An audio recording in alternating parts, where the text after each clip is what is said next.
তোর বাড়িতে আমার জন্য একটা ঘর রেখে দিস। ব্যালকনিতে দাঁড়িয়ে বাবার এই কথাটা কানে বেজে যাচ্ছিল বকুলের। তাদের পরিবারটা ছিল খুবই ছোট। মেয়ের জন্য বাবা আর বাবার জন্য মেয়ে, হেসে খেলেই কেটে যাচ্ছিল দিনগুলো। বকুলের অনেক ছোটবেলায় তার মা মারা যান। তারপর থেকে বাবাই কোলে পিঠে করে মানুষ করেছেন তাকে। অর্থনৈতিক অবস্থা ভালো না হলেও বকুলের বাবা বিমলবাবু নিজের সাধ্যমতো খরচ করে মেয়েকে পড়াশোনা করিয়েছেন। আর সঙ্গতে ছিল বকুলের মেধা। ইঞ্জিনিয়ারিং সম্পূর্ণ করার পর চাকরি পেতে বকুলের কোনো সমস্যা হয়নি। চাকরিও পেয়েছে বেশ ভালো জায়গায়। খুব আনন্দেই কাটছিল বকুলের দিনগুলো। আগামী জীবন নিয়ে অনেক স্বপ্ন ছিল তার। বাবা আর মেয়েতে মিলে অনেক জায়গায় বেড়াতে যাবে, নিজেদের একটা বাড়ি হবে। এতদিন ধরে তো ভাড়া বাড়িতেই কেটে গেল। কিন্তু তার চাকরির 1 বছর হতে না হতেই বিমলবাবু মেয়েকে পাত্রস্থ করে দিলেন। শরীরটা সুবিধাজনক মনে হচ্ছিল না তার। তিনি চলে গেলে এই দুনিয়ায় আর কেউ থাকবে না মেয়েটার। এই চিন্তায় আর দেরি করতে চাইলেন না বিমলবাবু। মেয়েকে এসব জানাননি যাতে সে দুশ্চিন্তা না করে। হয়তো বিয়েটাই করতে চাইবে না। অনেক অভিমান জমেছিল বকুলের মনে। আমাকে এত তাড়াতাড়ি বিদায় করে দিচ্ছ কেন বাবা? স্মিত হেসে মেয়ের মাথায় হাত বুলিয়ে বিমলবাবু বলেছিলেন, কোথায় বিদায় করছি রে মা, যাওয়া আসা তো লেগেই থাকবে। মেয়ে বাবার মুখে মুখ গুজে ফুঁপিয়ে কেঁদে উঠেছিল। বিমলবাবু বলেছিলেন, চিন্তা কিসের? তোর বাড়িতে আমার জন্য একটা ঘর রেখে দিস, আমি গিয়ে থাকব, কেমন? বিয়ের প্রথম বছর ভালোই কাটল। তারপরেই বিমলবাবুর শারীরিক অবস্থার অবনতি হতে শুরু করলো। বকুল ঠিক করলো বাবাকে সে নিজের কাছে এনে রাখবে। সেই মতো জানালো তার স্বামী অর্ণবকে, বাবার শরীরটা ভালো যাচ্ছে না গো, ভাবছি বাবাকে এখানে এনে রাখবো। অর্ণব বলল, মা বাবাকে জানিয়েছ? সেই মতো বকুল তার শ্বশুর শাশুড়ির ঘরে গেল কথাটা জানাতে। শুনে তো তারা আকাশ থেকে পড়লেন। এখানে কোথায় এনে রাখবে, জায়গা কই? সেসব নিয়ে কোনো চিন্তা করবেন না মা, ওই দিকের ছোট ঘরটা পরিষ্কার করে নিয়ে ব্যবস্থা করে নেব আমি। ওই ঘরে কত জিনিসপত্র আছে দেখেছ? সেসব রাখবো কোথায়? হ্যাঁ, কিছু ভাঙাচোরা টেবিল চেয়ার আছে, এমনিতেই তো কোনো কাজে লাগে না। কাজে লাগবে কি লাগবে না সেসব তোমায় ভাবতে হবে না। এরকম আরো 2-4 কথার পর বকুল বুঝতে পারল তার বাবার এখানে আসা নিয়ে বাড়ির লোকজন সম্মত না। অগত্যা রোজ অফিস থেকে ফেরার পথে বাবাকে দেখে বাড়ি ফিরত সে। কিন্তু তাতেও আপত্তি। এত রাত্রে বাড়ির বউ ফিরবে, সংসারের কাজকর্ম কে করবে? তাহলে চাকরিটা ছেড়ে দিক।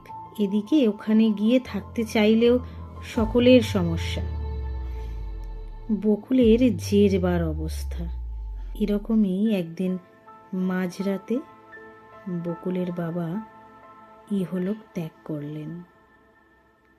তার শেষ মুহূর্তে বকুলের আর পাশে থাকা হলো না। নির্জনে নিঃশব্দে চলে গেলেন তিনি। বাবার কাজ মিটে যেতে নিজের সমস্ত জিনিসপত্র গুছিয়ে বকুল বাবার ভাড়া বাড়িতে চলে গেল।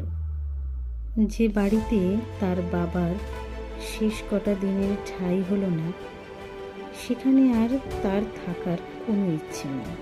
অর্ণব সবটাই দেখে গেল চুপচাপ। বকুলের শ্বশুর শাশুড়ি রাগারাগি করেছিলেন, কোনো উত্তর দেয়নি বকুল। বাড়িওয়ালাকে গিয়ে বলেছিল এবার থেকে ও এখানে একাই থাকবে। বাড়িওয়ালাও খুব স্নেহ করতেন তাকে, তিনিও আর আপত্তি করেননি। এভাবে প্রায় 9-10 মাস অতিক্রান্ত। ভাড়া বাড়ি ছেড়ে বকুল এখন নিজের ফ্ল্যাটে থাকে। অর্ণবের ব্যাপার স্যাপার বুঝতে পারে না ও। ওকে ফিরে আসতেও যেমন বলে না, তেমন আবার চিরদিনের মতো সম্পর্ক চুকিয়ে দেওয়ার প্রসঙ্গও তোলে না। মাঝে মধ্যে ফোনে খোঁজ দেয়, দেখা করতেও আসে, চা খেয়ে চলে যায় আবার। বকুলকে ফিরিয়ে নিয়ে যাওয়ার ব্যাপারে কোনো কথাই বলে না, যদিও ও নিজেও ওই বাড়িতে আর ফিরে যেতে চায় না। তবুও বলতে তো পারত, তাহলেই বোঝা যেত অর্ণব ওদের সম্পর্কের ভবিষ্যৎ নিয়ে কি পরিকল্পনা করছে। থাক, এভাবেই বেশ কেটে যাচ্ছে, মনে মনে ভাবে বকুল। প্রায় মাস 2 পর হঠাৎই একদিন অর্ণবের সঙ্গে রাস্তায় দেখা বকুলের।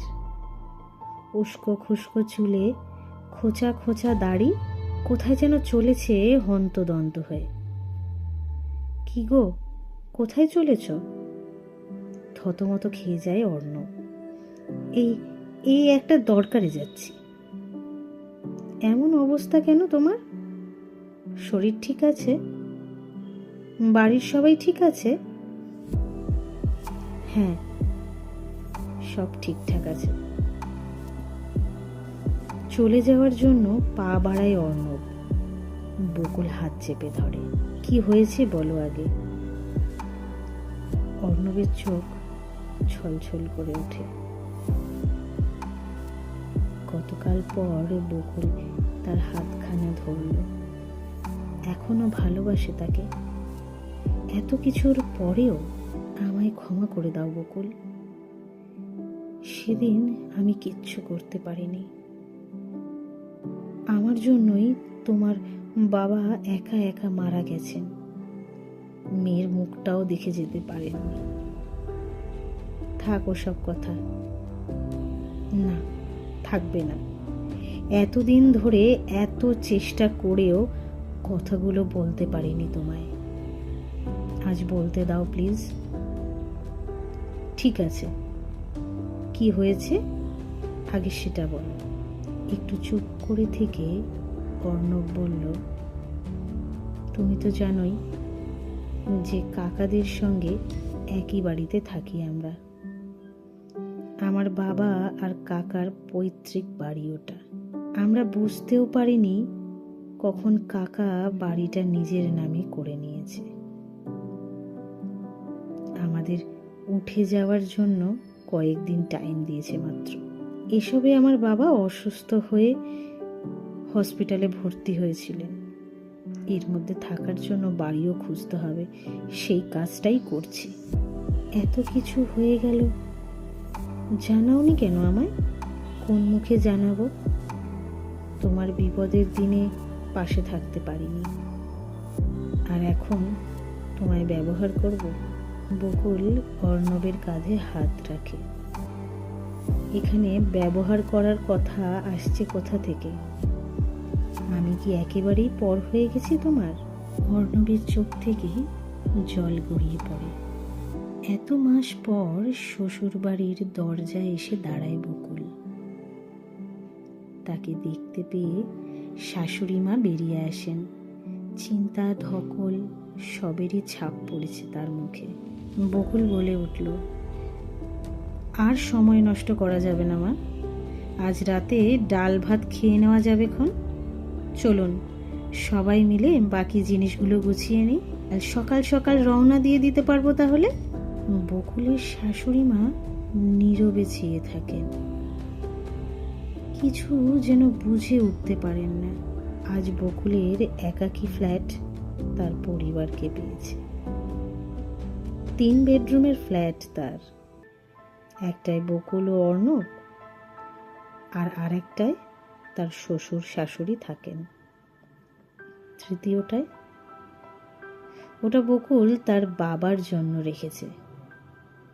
রোজ সন্ধে দেওয়ার পর ওই ঘরে হালকা একটা আলো জ্বালিয়ে জানলার পাশটায় একটা প্রদীপ জ্বালিয়ে দিয়ে আসে সে। জানালাগুলো খোলাই থাকে। বাইরের হাওয়ায় টেবিলে রাখা বই খাতার পাতা এলোমেলো হয়ে যায়। একটা পেপার ওয়েট চাপিয়ে দেয় বকুল। প্রদীপ কিন্তু ওই হাওয়ায় নেভে না, স্থির হয়ে জ্বলে চলে। বকুল জানে বাবা তার মেয়ের জন্য স্নেহ, ভালোবাসা, আশীর্বাদ সবটুকু নিয়ে তার সঙ্গেই আছেন। বাবার ছবিটার দিকে তাকিয়ে মনে মনে বলে ওঠে বকুল, অর্ণবের সঙ্গে কখনো ঝগড়া হলে আমি কিন্তু তোমার ঘরটায় এসে থাকবো বাবা। বকুলের মনে হয় তার বাবা যেন হাসি মুখে বলে উঠলেন, আসিস মা, আসিস।